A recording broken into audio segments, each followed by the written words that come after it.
Et aux histoires des prophètes, masha'Allah. Aujourd'hui, nous allons parler du prophète Hud alayhi salam. Taqabbal Allah ta'atikum, ghafarallahu lana wa lakum, que Allah ta'ala agrée votre jeûne, vos actes d'adoration, vos prières, et que Allah ta'ala nous accorde la force, encore, et la motivation pour continuer tout le mois, incha'Allah ta'ala, dans le bien et les adorations, qu'on ne relâche pas les efforts,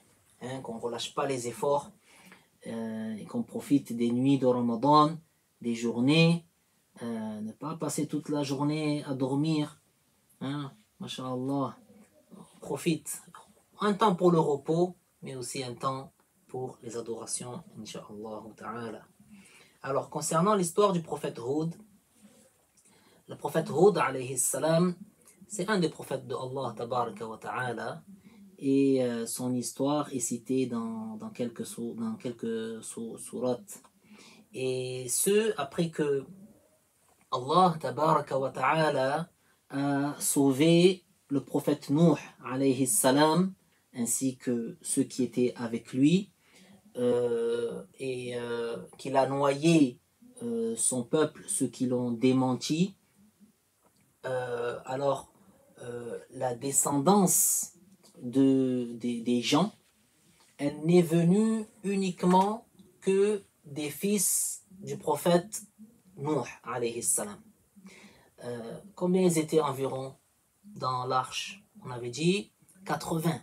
Ils étaient environ 80 personnes. Donc des hommes et des femmes. Et bien sûr, les animaux. Et les gens qui ont eu une descendance, ce sont uniquement les fils du prophète Nuh alayhi salam. Qui sont-ils? Sam, Ham et Yafith. Sam, Ham et Yafith. Parce que Canaan, rappelez-vous, il n'a pas voulu croire au prophète de Allah qui était son père, le prophète Nuh, et il a péri noyé. Et donc les trois, Sam, Ham et Yafith, ont eu une descendance, et masha'Allah, les gens se sont multipliés, masha'Allah, à un point que leur descendance était grande. La population s'est fortement accrue. Et les enfants donc de Sam, Ham et Yafith, ils étaient sur la religion de leurs parents, sur l'islam. Donc ils ont continué à vivre sur l'islam, ils adoraient Allah tabaraka wa ta'ala sans rien lui associer, Allah tabaraka wa ta'ala qui est toute puissant sur toutes choses. Et après un certain temps, la corruption, l'injustice a commencé à apparaître parmi les gens. L'injustice, la corruption, l'ignorance et même le shirk. Certains commençaient à adorer autre que Allah tabaraka wa ta'ala. Et parmi ceux qui sont retournés à l'association à Allah, au shirk, à l'adoration d'autre que Allah, il y a le peuple de Ad. Et Allah Ta'ala a envoyé le prophète Hud à ce peuple, le peuple de Ad. Et ce, après qu'ils aient attribué à Allah Ta'ala des associés, afin de les appeler à l'islam, à l'unicité de Allah. Alors, notre maître Hud, alayhi salam, est un prophète arabe. C'est un prophète arabe. Il fait partie des prophètes d'origine arabe. Et même, il a été dit qu'il s'appelle Hud, fils de Abdullah, fils de Rabah, fils de Jaloud, fils de Ad, fils de Aous, fils de Amr, fils de Aous, fils de Iram, pas Amr, fils de Iram, fils de Sam, fils de Nuh. Donc, Hud, il est descendant du prophète Nuh du côté de Sam. Et il est parvenu dans le Sahih de Ibn Hibban, d'après Abu Dharr, dans un long hadith. C'est un long hadith. Et dans ce hadith-là, il est mentionné les prophètes et les messagers qu'Allah Ta'ala a envoyés. Et que le prophète sallallahu alayhi wa sallam a dit wa arba'atun min al-arab. Wa arba'atun min al-arab, ce qui signifie et 4 sont arabes. Et le prophète sallallahu alayhi wa sallam les a cités. Il a dit Hud, wa Salih, wa Shu'aib, wa Nabiyyuka Muhammad. Allahumma salli wa sallim alayhim ajma'in. Qui signifie 4 sont arabes. Donc il les a cités Hud, Salih, Shu'aib et ton prophète Muhammad. Que Allah tabaraka wa ta'ala les honore tous davantage en degrés. Nous allons parler des habitations du peuple de Ad. Allah tabaraka wa ta'ala dit dans le Coran, dans surat Al-Ahqaf, واذكر أخا عاد إذ أنذر قومه بالأحقاف وقد خلت النذر من بين يديه ومن خلفه ألا تعبدوا إلا الله إني أخاف عليكم عذاب يوم عظيم. Qu'est-ce qu'elle signifie cette ayah? Elle signifie cite le frère de Ad qui a averti son peuple à Al-Ahqaf. Alors, on va expliquer après, Inch'Allah. Alors qu'il n'y avait pas eu d'autres prophètes avec lui, il leur dit de n'adorer que Allah et qu'il craignait pour eux le châtiment d'un jour éminent.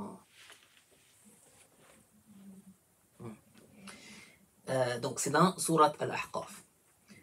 Ad est une tribu arabe. Cette tribu arabe vivait au Yémen. D'accord? Et leurs habitations, leurs lieux de résidence étaient dans la région de Al-Ahqaf. Al-Ahqaf, en fait, c'est une étendue de sable qui est située entre Oman et Hadramaut. Hadramaut du Yémen. C'est une terre appelée Al-Shahar. D'accord? C'est dans la région du Yémen. Et il a été dit que ils étaient composés de plusieurs tribus, le peuple de Ad, 13 tribus. Et ils avaient adoré les idoles. Ils ont été injustes, ils ont tyrannisé les gens, parce que Allah Ta'ala leur a donné et accordé une force. Allah Ta'ala avait augmenté la taille de leur corps, et leur puissance aussi. Donc leur corps et leurs os étaient étendus. Ils avaient de grandes tailles, subhanallah. Ils avaient de grandes tailles. Il a été dit même qu'ils pouvaient atteindre 100 coudées de hauteur. Donc 100 coudées, la coudée, donc du bout des doigts jusqu'au coude, environ 50 cm. Cinquantaine de mètres. D'accord? Un peu moins que 50 mètres. Donc, ils pouvaient atteindre 100 coudées de hauteur, et il a été dit que le plus petit d'entre eux mesurait que 60 coudées. Rappelez la taille du prophète Adam, alayhi salam, 60 coudées de hauteur, sur 7 coudées de largeur. Allah Ta'ala dit dans le Coran واذكروا إذ جعلكم خلفاء من بعد قوم نوح وزادكم في الخلق بسطة. Qu'est-ce qu'elle signifie cette ayah? Elle signifie, rappelez-vous que Allah a fait de vous des successeurs du peuple de Nuh et qu'il vous a augmenté votre taille. D'accord? Subhanallah, ils étaient des idolâtres, ils avaient adoré des statues, au lieu d'adorer Allah tabaraka wa ta'ala, il y avait une idole qu'ils appelaient Sada, une autre Samoud et une autre Al-Haba. Alors Allah ta'ala a envoyé le prophète Hud, qui était, masha'Allah, le plus beau d'entre eux. Les prophètes, alayhi salam, sont les plus beaux des êtres créés. D'accord? Rappelez-vous, les prophètes ont une grande beauté, qu'il s'agisse d'une beauté intérieure et aussi une beauté physique. Même physiquement, ils sont très beaux. Ce sont les plus beaux des êtres créés. Et Hud, alayhi salam, il était le plus beau d'entre eux, il était celui qui avait la plus noble lignée d'entre eux. Il les a appelés à la religion de l'islam, à l'adoration d'Allah tabaraka wa ta'ala, à délaisser l'adoration des idoles, à ne plus faire preuve d'injustice, de ne plus terroriser donc les populations, et de ne plus semer la corruption sur terre parmi les gens. Mais, subhanallah, ils étaient entêtés, ils étaient orgueilleux, ils étaient méprisants, et ils ont démenti le prophète Hud, alayhi salam, le prophète de Allah. Peu de gens ont cru en lui, peu de gens ont cru en lui et l'ont suivi, et justement ceux-là qui avaient cru, ils cachaient leur foi en eux par crainte de subir l'oppression et l'injustice de ces associateurs. Allah tabaraka wa ta'ala a donné à la tribu de Ad, donc qui habitait donc là-bas au Yémen, beaucoup de bienfaits et beaucoup de richesses. Regardez, Allah ta'ala leur a accordé une force, il leur a augmenté leur taille, il leur a accordé beaucoup de richesses, d'accord? Et tout cela, subhanallah, le prophète Hud, alayhi salam, venait à eux et il leur rappelait tous ces bienfaits que Allah leur a accordés. Et ils vivaient dans une région. À l'époque, ces régions-là étaient verdoyantes, coulaient des fleuves. Il y avait des fleuves qui coulaient dans ces régions-là. Il y avait des sources, il y avait des champs, bon, c'était des endroits beaux et magnifiques. Et tout ça, le prophète Hud leur rappelait. C'est, n'est-ce pas, que Allah Ta'ala vous a accordé ceci, n'est-ce pas, que Allah Ta'ala vous a accordé cela. Et faites preuve soyez reconnaissants en ayant foi en Allah Tabaraka wa Ta'ala, en croyant en son unicité, et au fait que je suis un prophète envoyé à vous. Abandonnez l'injustice, la tyrannie, l'oppression. Il était là, il conseillait donc le peuple de Ad. Mais, subhanallah, ils étaient entêtés. Et chaque fois qu'ils venaient à eux, leur rappeler les bienfaits que Allah Ta'ala les avait gratifiés, alors ça les mettait encore plus en colère. Subhanallah, ça les mettait encore plus en colère. Et Sayyidina Hud, alayhi salam, Allah Ta'ala lui a révélé que le châtiment allait s'abattre sur eux. Donc il venait à eux leur dire, si vous ne croyez pas, si vous n'abandonnez pas, alors je crains pour vous un châtiment terrible qui va arriver. Alors ils étaient entêtés, ils disaient, voilà, comment quelqu'un comme toi qui a vécu, qui est parmi nous, parce que dans la ayah il est cité le frère.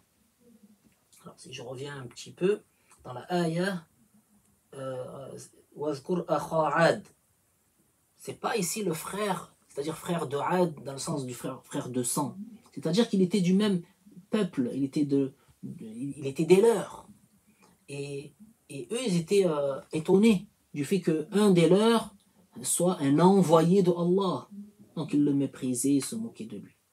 Alors le prophète Hud alayhi salam est venu bien sûr avec l'avertissement du châtiment terrible. Et de quel châtiment il s'agit? On va le voir demain, Inch'Allah Ta'ala. Châtiment terrible qui s'est abattu sur eux. Et comment cela est arrivé, on en parlera demain si Allah Tabaraka wa Ta'ala le veut.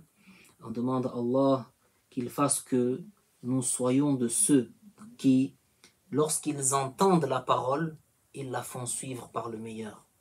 والحمد لله رب العالمين وصلى الله وسلم على سيدنا محمد النبي الأمين ربنا آتنا في الدنيا حسنة وفي الآخرة حسنة وقنا عذاب النار ربنا لا تزغ قلوبنا بعد إذ هديتنا وهب لنا من لدنك رحمة إنك أنت الوهاب اللهم إنك عفو تحب العفو فاعف عنا اللهم إنك عفو تحب العفو فاعف عنا اللهم إنك عفو تحب العفو فاعف عنا اللهم تقبل صيامنا وقيامنا وركوعنا وسجودنا يا رب العالمين بمنك وكرمك يا أرحم الراحمين وصل اللهم على سيدنا محمد وعلى آله وصحبه وسلم والحمد لله رب العالمين بارك الله فيكم وبكم وعليكم والسلام عليكم ورحمة الله.